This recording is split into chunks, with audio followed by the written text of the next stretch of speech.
Hey everybody, welcome back. We're here today with our Friday review, my favorite way to close out the week. We're going to be going over some great research I have for you today, 2 selected research studies that I want to make sure that you're aware of, especially if you're looking towards overall longevity. This is a really, really important one as well. And one has to do with improving your eyesight with just a handful of these specific berries per day, or at least 5 days a week. I also want to go over one of the perfect times of the year to be using a specific old school remedy that they've been making now for the past, couple thousand years in order to help with postnasal drip, overall circulation, bringing warmth to the body, because it is still the winter time, right? Still, we're bringing in the spring. Hopefully that's going to be coming soon, but it's still cold out.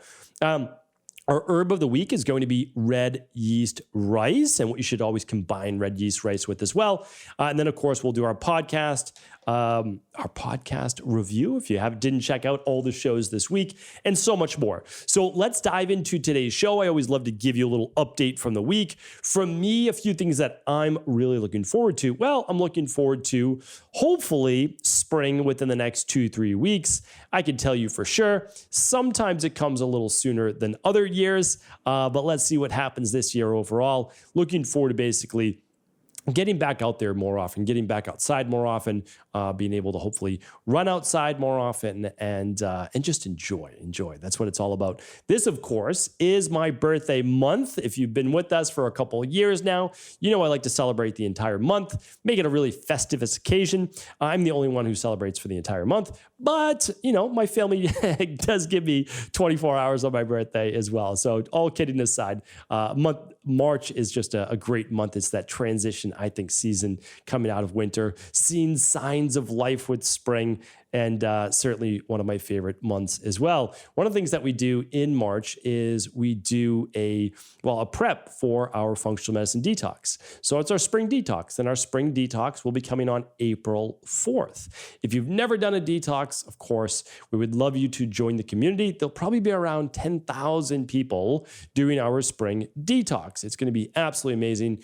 You can find out all the details at stevencabral.com/detox. And if you want to take a free detox course, we'd love you to learn more about it, whether you decide to join us over at Equal Life or not. And you can find those courses over at stevencabral.com/courses. All right, so definitely check that out. And I will also be doing this year a really fun lab-based promotion just a couple weeks from now. So that will be one of the we've done that for a couple of years now, like the Founders Week for the company. And me being the founder, I love being able to do promotions and giveaways and all those sorts of fun things. This one will be pertaining to the Big 5 Labs. So the Big 5 Labs will be coming up in just a couple weeks from now. So definitely stay tuned. If you're not already on that Equal Life newsletter, I would definitely check it out. And of course, I send out my once a week Sunday Rewind email newsletter as well. And you can just sign up for that anywhere at stevencabral.com. All right, moving on to what is going on over at our virtual functional medicine company that literally works with people all over the world. And we are giving away a free bottle of our vegan vitamin D3. Now, you don't need to be vegan in order to use this vitamin D3 product. For people that don't like to use the liquid, which they're typically taking 4 drops a day. If people are more capsule-based people, you're typically just taking 2 capsules of the 2000 IU vegan vitamin D3 product. It's an amazing product. Again, it's a clinically proven and patented version of vitamin D3, safe and effective. You can take 1 to 2 capsules a day for adults. And that is going on right now while supplies last. We typically hold 500 bottles. And that's going on right now over at stevencabral.com/shop. That banner will pop up right when you're there. And with all qualifying orders, international included, you'll be shipped a free bottle of vegan vitamin D3 on all qualifying orders while supplies last. All right, podcast recap for the week. What's been going on over at the Cabral Concept? Well, on Monday, we went over 5 signs you need to take a break. Because sometimes, honestly, you do. I talked about the break that I needed, that I took, and I didn't really know that I needed it, but I'm like, I think I need a break. And I took a 3-day weekend.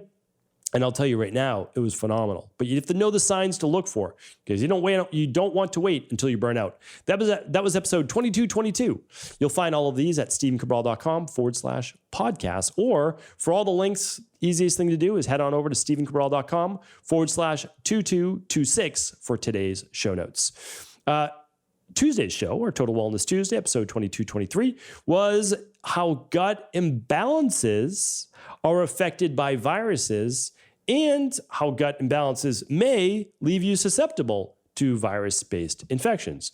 Definitely check that out. That's the latest and greatest scientific research on that. And I gave you a couple of my hypotheses on that show as well. On Wednesday's show, it was what your pee says about you and your health. That was a follow-up show from many years ago. We said what your poop says about you and your health. So a couple tongue-in-cheek fun shows, but really, really important. If you don't know what healthy urine or healthy stool looks like, you'll miss the early warning signs of real health-based conditions. This is actually really, really important stuff. I try to make light of it, but honestly, it's just crucial for everyone to know. It honestly is. And then yesterday's show was fixing your macros to balance your blood sugar. And that was a fun show too. That was by popular demand from our IHPs. All right, that is that. Let's go over now our herb of the week. Our herb of the week is none other than red yeast rice. RYR, red yeast rice, has been popular now for not a couple hundred years, but a couple thousand years. And I always like to give credit where credit's due. It is a much more popular product in traditional Chinese medicine than it typically is in Ayurvedic medicine. However, it's used in both. The active ingredient, because a lot of people wonder about like, oh, well, what makes red yeast rice so great? There's something called monocolin or monocolin. It's sometimes called monocolin A. Monocolin K is actually active ingredient. Now, believe it or not, it's what pharmaceutical drugs like levostatin use to help lower cholesterol. It's the same exact extract. So a lot of people have been using the natural version for many years in order to get those same benefits for healthy levels of cholesterol and healthy levels of triglycerides. Now, that's been proven. Now, honestly, that's proven beyond the shadow of a doubt, and so much so that they literally take the extract and they make it into a pharmaceutical drug, okay? So obviously it's for you to decide which version is best for you. But it's being shown beyond cholesterol and triglycerides to potentially be beneficial for blood pressure, metabolic syndrome, which includes essentially heart, blood pressure, vascular, and blood sugar, pretty amazing as well, and looking at balancing healthy levels of inflammation. There's other things they're looking into as well, may help with cancer, may help with overall inflammation. So a pretty potent product. Again, if you've never heard of red yeast rice, I highly recommend checking it out. We have the specific dosages that you should be using to get the most benefit. And I can't talk about that on today's show because I can't be giving, I'm not providing any medical advice, not providing any medical cures, not providing any medical treatment plans, not providing any medical diagnosis. But if you want to learn more about red yeast rice and the dosages we recommend, you can head on over to stephencabral.com/shop. And then in the search bar, you just type in red yeast rice. Again, you don't have to use any of the products that I use in my own practice. You absolutely do not. But please look at what we are using, the organic red yeast rice. It is organic. And you're making sure that you're just using the right dosage, right? So that's what really, really matters. I just want to give you one more tidbit as well. Whenever anybody is on a cholesterol-lowering medication, we always recommend that they're using something called advanced CoQ10. And the reason why we want them to do that is that red yeast rice, more so statin drugs, definitely more so statin drugs, can begin to lower your production utilization of ubiquinol, the active version of CoQ10, when taken. So we typically recommend 100, 200 milligrams of advanced CoQ10 taken along with your red yeast rice or cholesterol lowering medication. All right. And that helps with that mitochondrial energy, and the heart does not then become weaker from lack of ubiquinol. So hopefully that's helpful. Again, always feel free to share that if that was helpful with others. All right. So the next, my product review of the week is a throwback. And the reason is that someone asked about it the other day, and I was like, whoa, I haven't talked about that product in years. So I wanted to chat with you about that. And it was called Fire Cider. If you've never heard of Fire Cider, this is a very potent, essentially at-home remedy that's been repopularized since the early 1900s. It's been used, again, all over the world. But I talked about it in episode 202 and episode 328. So 202 and 328, if you want to check that out, you are welcome to. And I actually then talked about it on episode 1563. So that was a house call. What I would do is I would check out the first ones. I would check out episode 202 and 328. All right. So I go into Fire Cider there. I make recommendations. My links are on those sites too for the ones that I recommend. And you can also make this right at home. Okay. Let's first talk about it. Okay. So Fire Cider has traditionally been used to help with postnasal drip, sore throat, scratchy throat, mucus production in the upper respiratory base tract. It's used to warm the body, so help improve circulation if you're feeling cold, especially during the winter time. And just for common colds, like that's what I'm recommending for in general. And I typically have used myself, or I recommend with others, 1 tablespoon, 2 to 3 times a day in about 8 ounces of water. Or you gargle it, which is more hardcore, and then you just swallow it. And if you gargle it and swallow it, it's going to have the most effect.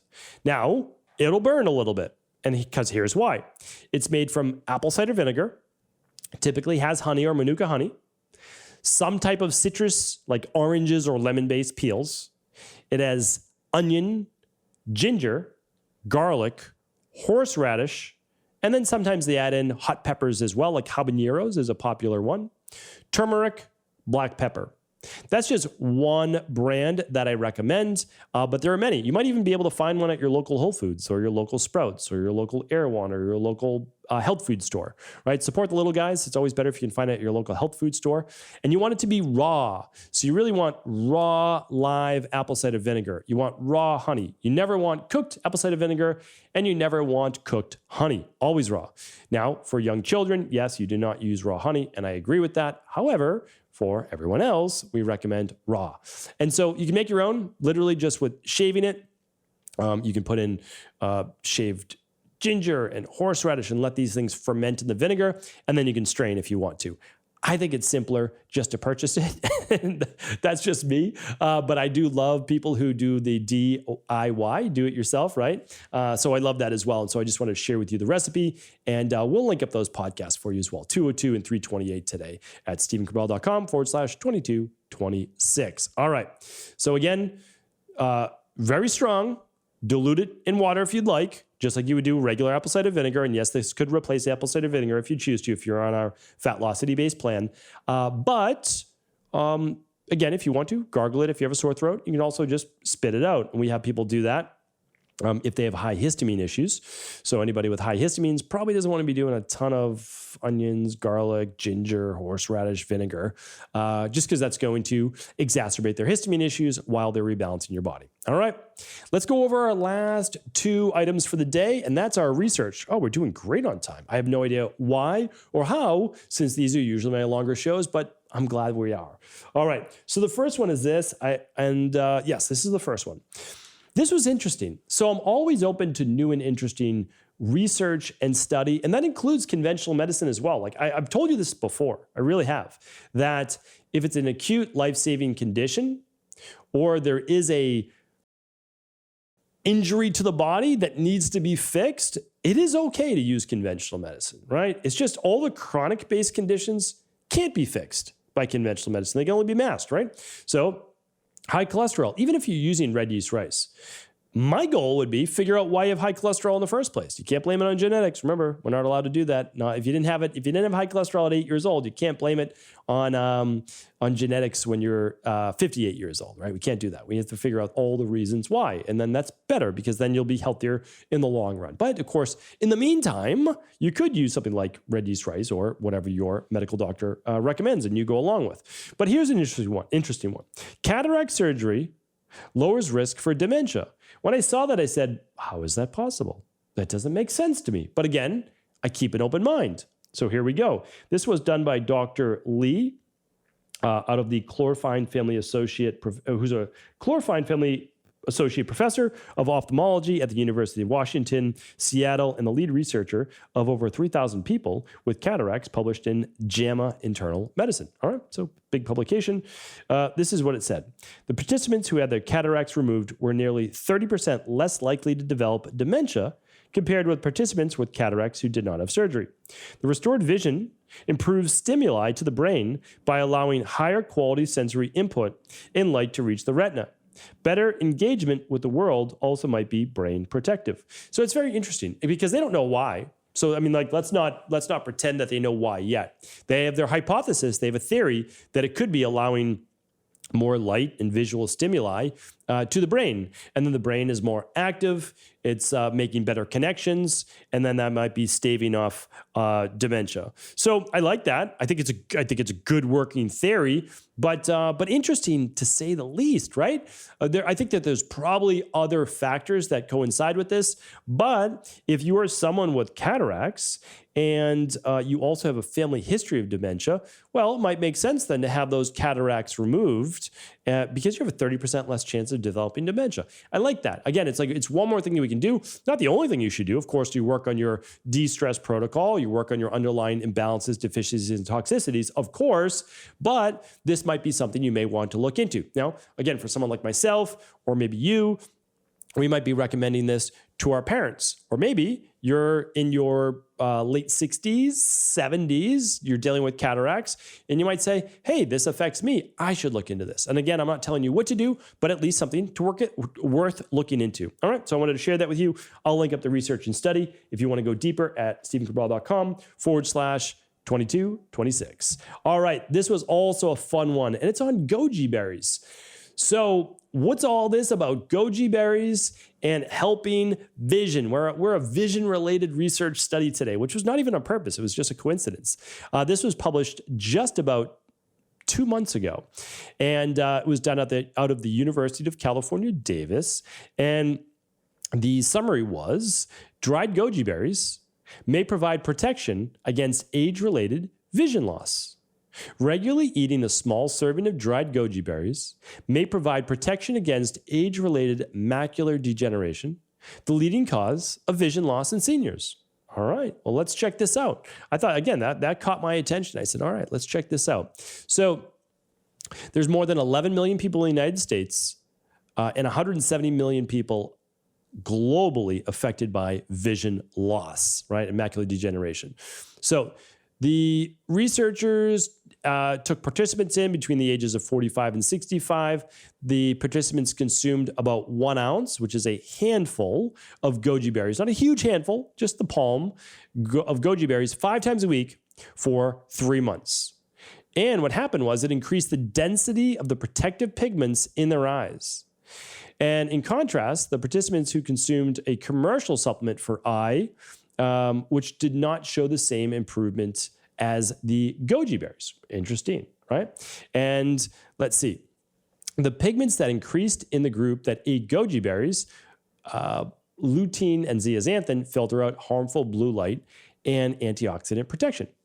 Both help to protect the eyes during aging. Lutein and zeaxanthin are like sunscreen for your eyes, said the leading author. And let's see what else. The higher the lutein and zeaxanthin in your retina, the more protection you have. Our study found that even in normal, healthy eyes, these optical pigments can be increased with a small daily serving of goji berries. Pretty impressive. I'll link up the whole study if you want to check it out. But I'm telling you right now, and I just did, if you want to hear more about lutein and zeaxanthin, I highly recommend this. And I'm going to get you the podcast right now. It was part of our herb of the week, and that was 2191. So if you want to head on over to stephencabral.com/2191, you can also check out that show as well, because lutein and zeaxanthin, and it actually does work in supplement form. So here's the thing. I recommend, hey, if you can eat goji berries, great. It does work in supplement form. The problem with this study is they use too low a dosage. I've talked about the dosage before. We're talking about a dosage that has to be over 2 milligrams for zeaxanthin. We recommend 4 milligrams, and the lutein should be at 20 milligrams per day. This study didn't reach that. I also do recommend getting in some antioxidants as well. What we use is some product called astaxanthin that's inside of that as well. I mean, there's more as well. What else is in this? Mackay berry, bilberry extract. Those are all fantastic. But that doesn't mean you can't eat good, healthy berries as well. Dried goji berries are loaded with antioxidants, and that's one of those big benefits there too. So that's that. I mean, use your products if you'd like. We recommend the Daily Vision and Eye Health. But if you don't have a nightshade issue and you don't have a histamine issue, dried goji berries are a fantastic low glycemic berry to increase your antioxidants as well as lutein and zeaxanthin. So I'll link all of that up today. Once again, last time, StephenCabral.com/2226. Check out all the research, check out all the show notes, check out the takeaways as well. And while you're at StephenCabral.com, if you haven't already picked up a free copy of my book, The Rain Barrel Effect, we are now paying for the shipping ourselves, and we are just charging a small nominal fee for shipping and handling. It is my mission to get that book in as many people's hands as possible. Have an amazing weekend, and I'll be back tomorrow with our Cabral House Calls.